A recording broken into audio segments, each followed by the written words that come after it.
नमस्कार, जनप्रवाद सुपरफास्ट में आपका स्वागत है। मैं हूं हेमेंद्र सिंह। एक नजर डालते हैं आज की सुर्खियों पर। सरकार और किसानों के बीच आज 7वें दौर की वार्ता हुई। किसान अपनी मांगों पर अड़े हुए हैं। किसानों का कहना है कि सरकार तीनों कृषि कानूनों को रद्द करने की प्रक्रिया के बारे में बताए, तभी आंदोलन खत्म करने के बारे में सोचा जाएगा। दिल्ली बॉर्डर पर किसान आंदोलन 35वें दिन भी जारी है। किसानों ने आज प्रस्तावित ट्रैक्टर ट्रॉली मार्च को एक दिन के लिए टाल दिया है। अब किसान 31 दिसंबर को कृषि बिल के विरोध में ट्रैक्टर ट्रॉली मार्च निकालेंगे। पंचकुला नगर निगम चुनाव में बीजेपी के प्रत्याशी कुलभूषण गोयल ने जीत दर्ज की है। उन्होंने कांग्रेस की उपिंदर अहलूवालिया को शिकस्त दी। यहां कुल 20 पार्षदों में से भाजपा के 8, जनचेतना पार्टी के 7, कांग्रेस के 3 पार्षदों ने जीत दर्ज की। वहीं अंबाला और सोनीपत में बीजेपी हार गई है। 3 नगर पालिका चुनावों में बीजेपी जेजेपी गठबंधन को बड़ा झटका लगा। तीनों जगहों पर निर्दलीय प्रत्याशियों ने बाजी मारी है। हिसार के उकलाना, रोहतक और रेवाड़ी के धारूहेड़ा में निर्दलीय चेयरमैन प्रत्याशी विजेता घोषित किए गए हैं। कर्नाटक की 5762 ग्राम पंचायतों के लिए 2 चरणों में हुए मतदान की गिनती जारी है। ग्राम पंचायतों के लिए 22 और 27 दिसंबर को चुनाव हुए थे। यहां भाजपा ने 3865 सीटों पर जीत दर्ज की है। वहीं कांग्रेस 1988 सीटें जीती है, जबकि जेडीएस के खाते में 1030 सीटें आई। ब्रिटेन में कोरोना वायरस के नए स्ट्रेन का खतरा बढ़ता जा रहा है, इसलिए भारत सरकार ने यूके से आने और जाने वाली फ्लाइटों पर रोक लगा दी है। केंद्रीय मंत्री हरदीप सिंह पुरी ने बताया है कि ये फ्लाइट जनवरी 2021 तक प्रतिबंधित रहेंगी। राष्ट्रपति रामनाथ कोविंद ने डिजिटल इंडिया अवार्ड 2020 कार्यक्रम को संबोधित किया। इस मौके पर उन्होंने पुरस्कारों का वितरण किया। उन्होंने कहा कि ये साल समाप्त होने वाला है। हमें उम्मीद है कि महामारी भी जल्द ही समाप्त हो जाएगी। राष्ट्रपति रामनाथ कोविंद ने कहा कि डिजिटल बुनियादी ढांचा मजबूत बनाने के कारण भारत कोरोना के प्रभाव को कम कर सका। उन्होंने कहा कि भारत ने इस संकट का उपयोग आगे बढ़ने के अवसर के रूप में किया। अधिकतर संस्थानों ने ऑनलाइन कक्षाएं शुरू की। न्यायपालिकाओं से टेलीमेडिसिन सहित अलग अलग क्षेत्रों ने डिजिटल माध्यम को अपनाया। अखिलेश सरकार में कैबिनेट मंत्री रहे गायत्री प्रसाद प्रजापति के घर पर ईडी ने छापेमारी की। ईडी के करीब आधा दर्जन अधिकारियों ने गायत्री के अमेठी आवास पर छानबीन की। बताया जा रहा है कि गायत्री प्रजापति की कंपनी से जुड़े लेन देन को लेकर ईडी जांच कर रही है। देश को जल्द कोरोना की वैक्सीन मिल सकती है। कोविशील्ड की मंजूरी पर मीटिंग जारी है। शुरुआत में इस वैक्सीन को इमरजेंसी इस्तेमाल के लिए मंजूरी दी जा सकती है। वहीं ब्रिटेन में ऑक्सफोर्ड यूनिवर्सिटी की वैक्सीन को मंजूरी मिल गई है। कोविशील्ड वैक्सीन इसी से जुड़ी हुई है। मुंबई कांग्रेस के महासचिव विश्वबंधु राय ने महाविकास अघाड़ी सरकार के रवैये पर सवाल उठाए हैं। इस संबंध में उन्होंने अध्यक्ष सोनिया गांधी को चिट्ठी लिखी है। पत्र में उन्होंने कहा है कि एनसीपी दीमक की तरह कांग्रेस पार्टी को कमजोर कर रही है। बीमा लेने वालों के लिए अच्छी खबर है। भारतीय बीमा विनियामक इरडा ने जीवन बीमा कंपनियों को 1 जनवरी 2021 तक एक मानक सरल जीवन बीमा पॉलिसी पेश करने का निर्देश दिया है। इस तरह की पॉलिसी से ग्राहकों को बेहतर निर्णय लेने में मदद मिलेगी। 10वीं और 12वीं की परीक्षाएं लिखित माध्यम से ही होंगी। केंद्रीय शिक्षा मंत्री रमेश पोखरियाल निशंक बृहस्पतिवार को बोर्ड परीक्षाओं की तारीखों की घोषणा करेंगे। इससे पहले उन्होंने कहा था कि बोर्ड परीक्षाएं अगले वर्ष फरवरी तक नहीं होंगी। गुजरात बीजेपी के सांसद मनसुख वसावा को पार्टी ने मना लिया है। मुख्यमंत्री विजय रूपाणी ने मुलाकात के बाद मनसुख ने अपना इस्तीफा वापस लेने का ऐलान कर दिया है। बता दें कि मनसुख वसावा ने अपनी बीमारी की वजह बताकर पार्टी से इस्तीफा दिया था। कांग्रेस नेता राहुल गांधी ने ट्वीट कर पीएम मोदी पर निशाना साधा। उन्होंने कहा कि पीएम मोदी के असत्याग्रह के लंबे इतिहास के कारण किसानों को उन पर भरोसा नहीं है। पीएम मोदी ने हर बैंक खाते में 15 लाख और हर साल 2 करोड़ नौकरियां देने का वादा किया था, उसका क्या हुआ? रक्षा मंत्री राजनाथ सिंह ने राहुल गांधी को करारा जवाब दिया। उन्होंने कहा कि राहुल मुझसे छोटे हैं और मैं उनसे ज्यादा कृषि के बारे में जानता हूं, क्योंकि मैं किसान और पीएम मोदी गरीब माता के गर्भ से पैदा हुए हैं। इसलिए हम किसानों के खिलाफ फैसले नहीं ले सकते। मोदी कैबिनेट ने कृष्णपट्टनम और तुमकुरू में औद्योगिक गलियारा बनाने की मंजूरी दी है। केंद्रीय मंत्री प्रकाश जावड़ेकर ने बुधवार को हुई बैठक में लिए गए फैसलों के बारे में जानकारी दी। इस पर 2139 करोड़ रुपए की लागत आएगी। मोदी कैबिनेट ने ग्रेटर नोएडा में मल्टी मॉडल लॉजिस्टिक्स हब और मल्टी मॉडल ट्रांसपोर्ट हब को भी मंजूरी दी है। प्रकाश जावड़ेकर ने कहा कि 2 ट्रेड कॉरिडोर बन रहे हैं, जिससे माल ढुलाई अच्छे से हो सकेगी। इस पर 7,725 करोड़ रुपए की लागत आएगी। केंद्रीय मंत्री धर्मेंद्र प्रधान ने बताया कि कैबिनेट ने इथेनॉल डिस्टिलेशन क्षमता बढ़ाने को मंजूरी दी है। इसके तहत चावल, गेहूं, मक्का, गन्ना, चुकंदर आदि से इथेनॉल का उत्पादन किया जाएगा। वर्तमान में इथेनॉल की उत्पादन क्षमता 684 करोड़ लीटर है। केंद्रीय मंत्री मनसुख मंडाविया ने बताया कि पारादीप पोर्ट में एक वेस्टर्न डॉक बनाने की योजना को मंजूरी मिली है। इस पर 3000 करोड़ रुपए का खर्च आएगा। इससे आधुनिक और विश्व स्तरीय बंदरगाह बनेगा। वहीं कैबिनेट ने भारत और भूटान के बीच MOU को अनुमति दी है।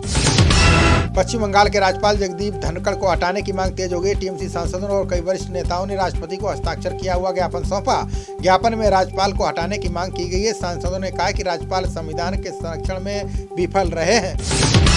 महाराष्ट्र में 31 दिसंबर को होटल, रेस्तरां, पब और बार रात 11 बजे तक खुले रहेंगे। गृह मंत्री अनिल देशमुख ने कहा है कि सार्वजनिक स्थानों पर 5 या ज्यादा लोगों के जमावड़े पर प्रतिबंध रहेगा। 11 बजे के बाद दवा खरीदने और घर जाने के लिए पाबंदी नहीं होगी। नेपाल कम्युनिस्ट पार्टी पर संकट से ऐसा लगता है कि चीन अपना मकसद हासिल करने में नाकाम रहा है। चीनी कम्युनिस्ट पार्टी के 4 सदस्य कम्युनिस्ट पार्टी में एकता बहाल नहीं कर पाए। अब चीनी दल ने अपना प्लान बी पेश किया। वहीं प्रचंड ने भारत की चुप्पी पर सवाल उठाए। टोयोटा ने सबसे छोटी इलेक्ट्रिक कार लॉन्च की है। कंपनी ने इस कार का नाम C+POD रखा है। कंपनी इसके लिमिटेड मॉडलों की बिक्री करेगी। भीड़ वाले इलाकों में पैदल चल रहे लोगों से टक्कर ना हो, इसके लिए इसमें खास फीचर्स दिए गए हैं। गुजरात के कच्छ जिले में बुधवार सुबह भूकंप के झटके महसूस किए गए, जिसकी तीव्रता 4.3 मापी गई है। किसी के हताहत होने की कोई खबर नहीं है। इसका केंद्र कच्छ के खावड़ा गांव से 26 किलोमीटर पूर्व दक्षिण पूर्व में था। देश के 104 रिटायर्ड नौकरशाहों ने यूपी CM योगी को खुला पत्र लिखा है। इसमें नौकरशाहों ने कथित लव जिहाद से जुड़ा नया कानून रद्द करने की मांग की है। साथ ही पूर्व अफसरों ने CM योगी को फिर से संविधान पढ़ने की सलाह दी। बता दें कि यह पत्र 29 दिसंबर 2020 को लिखा गया है। मध्य प्रदेश में खोजा ट्रेडर्स ने फसल खरीदने के नाम पर किसानों को ठगी का शिकार बनाया। हरदा में खोजा ट्रेडर्स ने करीब 2 दर्जन किसानों से 2 करोड़ रुपए का समझौता किया था, लेकिन ट्रेडर्स किसानों को बिना पेमेंट किए ही फरार हो गया। वहीं खातेगांव पुलिस ने किसानों की तहरीर पर जांच शुरू कर दी है। अमेरिका के नवनिर्वाचित राष्ट्रपति बाइडेन के बाद अब नवनिर्वाचित उपराष्ट्रपति कमला हैरिस ने कोरोना की वैक्सीन लगवाई है। अमेरिका ने कमला हैरिस के वैक्सीनेशन का टीवी पर लाइव प्रसारण किया।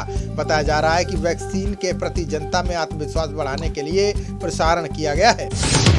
जम्मू कश्मीर के श्रीनगर में दहशतगर्दों और सुरक्षा बलों के बीच चली मुठभेड़ खत्म हो गई है। सुरक्षा बलों ने इस दौरान एनकाउंटर वाली जगह से 300 बरामद किए हैं। ये तीनों दहशतगर्द मुठभेड़ के दौरान मारे गए हैं। इनकी पहचान किए जाने का काम जारी है।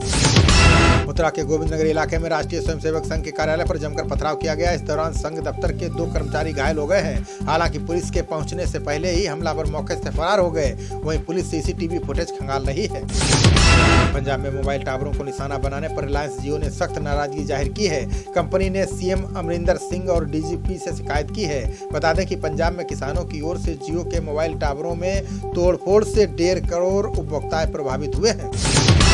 पूर्व भारतीय क्रिकेटर लक्ष्मण शिवरामाकृष्णन ने भाजपा का दामन थाम लिया है। तमिलनाडु की राजधानी चेन्नई में बीजेपी का दामन थामने वाले शिवा ने महज 17 साल की उम्र में टेस्ट डेब्यू किया था। 1983 में पहला मैच खेलने के बाद शिवा रामाकृष्णन को ज्यादा मौके नहीं मिले। महोबा में बुधवार को गाय बचाओ किसान बचाओ यात्रा निकालने कांग्रेस नेताओं पर पुलिस ने लाठीचार्ज कर दिया। पार्टी के लगभग 25 नेता और कार्यकर्ता घायल हो गए। पुलिस ने पूर्व केंद्रीय मंत्री प्रदीप जैन, आदित्य प्रदेश उपाध्यक्ष योगेश दीक्षित को गिरफ्तार किया है। हरियाणा के गृह मंत्री अनिल विज को अस्पताल से छुट्टी मिल गई है। वे गुरुग्राम के मेदांता अस्पताल में भर्ती थे। यहाँ उनका कोविड-19 का इलाज चल रहा था। विज अब अंबाला स्थित अपने आवास पर ऑक्सीजन सपोर्ट पर रहेंगे। ये जानकारी उन्होंने खुद ट्वीट कर दी है।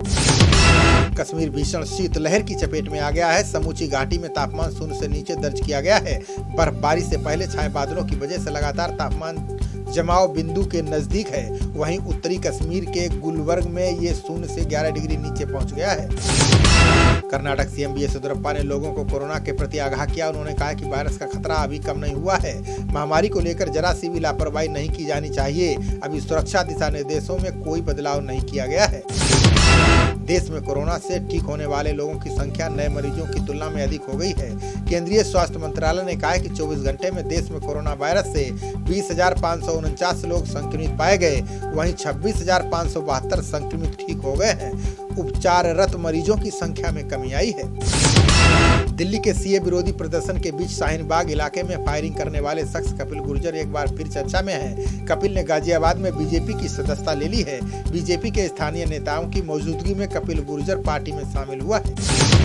भीमा कोरेगांव केस की आरोपी सामाजिक कार्यकर्ता और एडवोकेट सुधा भारद्वाज ने एनआईए कोर्ट में अर्जी दायर की। उन्होंने इसमें मांग की है कि एनआईए और सरकारी वकील प्रकाश सेट्टी ने उनके खिलाफ झूठे आरोप लगाए हैं, उनको आदेश दिया जाए कि वो अपने आरोपों को वापस लें। यूपी सरकार को 500 करोड़ रुपए के निवेश के प्रस्ताव मिले हैं। इसमें वाराणसी में स्पिरिचुअल हॉलीडे होम बनाने का प्रस्ताव है। इसके अलावा पीआईओ चैम्बर ऑफ कॉमर्स से एक प्रस्ताव मिला है। साथ ही कई और देशों से नए वर्ष पर प्रस्ताव मिलेंगे। अयोध्या में श्री राम मंदिर निर्माण की प्रक्रिया के तहत ट्रस्ट ने राम जन्मभूमि पर 70 एकड़ इलाके का नक्शा जारी किया है। ट्रस्ट के महासचिव चंपत राय ने कहा कि उन्होंने अपने फेसबुक पेज पर 36 पेज का विकास प्रारूप जारी किया है। इसमें मंदिर और उसके परिसर से जुड़ी हर जानकारी दी गई है। दिल्ली पुलिस ने 100 महिलाओं का फोटो मार्क करके ब्लैकमेल करने वाले युवक को गिरफ्तार किया है। पुलिस ने बताया कि युवक महिलाओं के फोटो उनके सोशल मीडिया अकाउंट से निकालता था, उन्हीं फोटो को मार्क करता और फिर उनको भेजता था। इसी के जरिए ब्लैकमेल किया करता था। 133 अंक की बढ़त के साथ सेंसेक्स 47,786 अंक के नए उच्चतम स्तर पर बंद हुआ। वहीं निफ्टी 49 अंक की बढ़ोतरी के साथ 13,981 अंक पर बंद हुआ। सेंसेक्स में तेजी का कारण कोरोना वैक्सीन को मंजूरी मिलना बताया जा रहा है। केरल में लोक कलाकार अब राहत की सांस ले सकते हैं। राज्य सरकार ने मंदिरों में उत्सव के आयोजन पर लगाई गई पाबंदी में ढील देने का फैसला किया है। कोविड-19 संबंधी निर्देशों का पालन करते हुए मंदिर में कला की प्रस्तुति की जा सकती है। सीएम योगी ने कोरोना वायरस के नए स्वरूप पर चिंता जताई। उन्होंने अधिकारियों को अतिरिक्त सतर्कता बरतने के निर्देश दिए हैं। मुख्यमंत्री ने उच्च स्तरीय बैठक में अनलॉक व्यवस्था की समीक्षा की। उन्होंने कहा कि जांच व्यवस्था में ढिलाई बर्दाश्त नहीं की जाएगी। केंद्रीय स्वास्थ्य मंत्रालय ने सभी राज्यों को नए साल के जश्न को लेकर दिशा निर्देश जारी किए हैं। मंत्रालय ने आयोजनों पर कड़ी निगरानी रखने का निर्देश दिया है। मंत्रालय ने कहा है कि ऐसे आयोजन संभावित सुपर स्प्रेडर साबित हो सकते हैं। पर्यावरण प्रबंधन प्रणाली के लिए भोपाल मंडल के 8 स्टेशनों को ISO प्रमाण पत्र दिया गया है।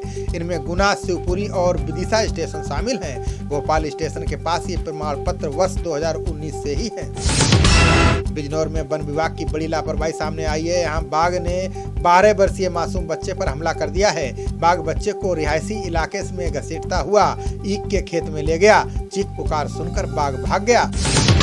रोहतास के वरिष्ठ कांग्रेसी नेता रमेश पांडे ने कृषि कानूनों को लेकर केंद्र पर निशाना साधा। उन्होंने कहा कि सरकार को जल्द से जल्द कृषि कानूनों को वापस लेना चाहिए।